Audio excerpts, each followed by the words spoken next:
이 공소장 내용의 원문에 어떤 내용이 있길래 뭐 감추려고 한 거 아니야 이런 시각이 있었는데 오늘 이제 일부 언론에 의해서 보도가 공개가 됐는데 그럼 공개된 내용을 봤을 때는 과연 뭐 정부 일부의 의혹, 일부의 시각처럼 정확한 건 아니지만은 감춰야 될 내용입니까?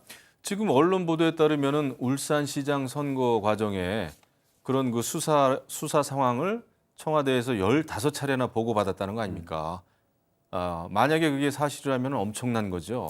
그러니까 아마 4.15 총선에 미칠 그 파장, 네. 파급 효과 때문에 여당에서 또 법무부에서는 굉장히 우려되는 바가 있겠죠. 그럼에도 불구하고 이런 것은 투명하게 어차피 알게 될 것이고 우리 평론가께서 너무나 잘 말씀해 주셨어요. 어차피 알게 될 것이고 이것은 수사 단계가 아니라 기소 단계이기 때문에 알려야죠. 제가 좀 약간 좀 디테일하게 말씀을 드릴게요. 오늘 보도된 걸 보면 예를 들어서 그 조국 당시 민정수석이 경찰 수사 상황을 15번 보고받았다. 그다음에 뭐 청와대에서 선거 전에 석 달간 뭐 엿새 꼴로 한 번씩 그러니까 보고받았다. 이런 식으로 지금 나와 있는데 오늘 보도된 내용을 놓고 보면은요. 여기서 중요한 게 이거예요. 공소장이 공개가 안 되니까 이걸 취합을 한 다음에 뭉뚱그려서 그냥 팩트만 뽑아가지고 썼어요. 다시 말해서 그러면 요 A라고 하는 혐의점은 어떤 사람의 공소장에 기재된 혐의점이고 또 B라고 하는 혐의점은 어떤 사람의 공소장에 기재된 그 혐의 내용인가를 알아야 돼요.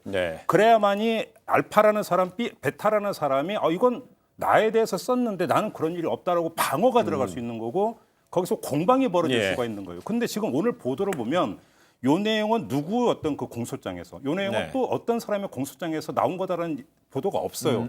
뭉뚱그려지다 보니까 사건 당사자들 13명은 누가 어떻게 방어를 해야 될지를 모르는 거예요. 오히려 이게 더 안 좋은 거예요, 현상이. 그게 공소장이 하나하나 공개가 된다면 나에 대해서 지금 이렇게 혐의를 적시했는데 나 그런 적 없다.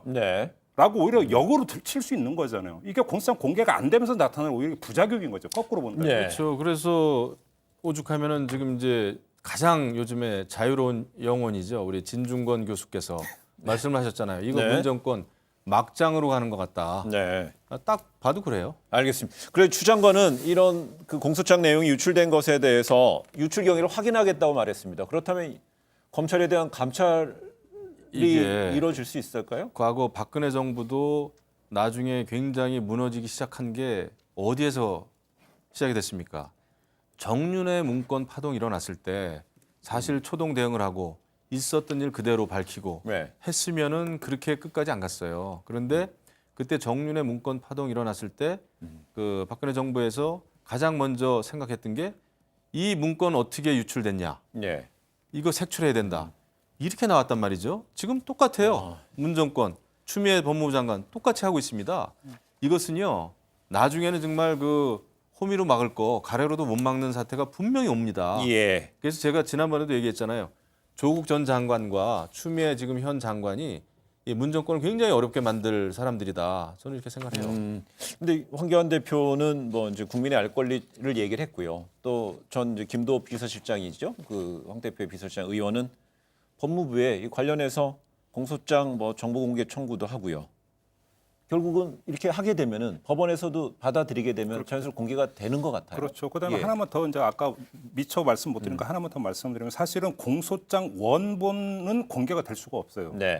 그러니까 추미애 장관이 지시를 한다 하더라도 왜 그러냐면 아까 얘기했던 사건 관계인의 명예와 사생활이 노출될 수 있다고 했는데 바로 그런 우려 때문에 법무부에서 국회에 어떤 공소장을 그러니까 제공을 할 때도 예를 들어서 어떤 불필요한 경우에는 이름 가리고 신상을 파악할 수 있는 어떤 사적인 정보는 전부 다 그러니까 가린 다음에 국회에 제출을 해왔거든요. 그러니까 이것만 그러니까 그 그대로 따로도 사실은 세 가지 논리가 가운데 하나는 사실은 성립이 안 되는 부분이 있는 거죠. 아니 뭐 노무현 정권 지금 2005년부터 여태까지 법에 근거해서 제대로 쭉 해왔어요.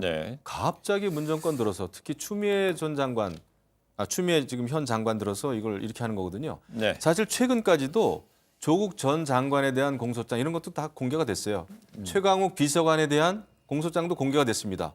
그런데 이번에 이게 이제 워낙 선거에 개입했다라고 하는 그 혐의가 이번 총선에 미칠 파장을 우려해서 추미애 장관이 정무적으로 이렇게 생각하는 것 같아요. 알겠습니다.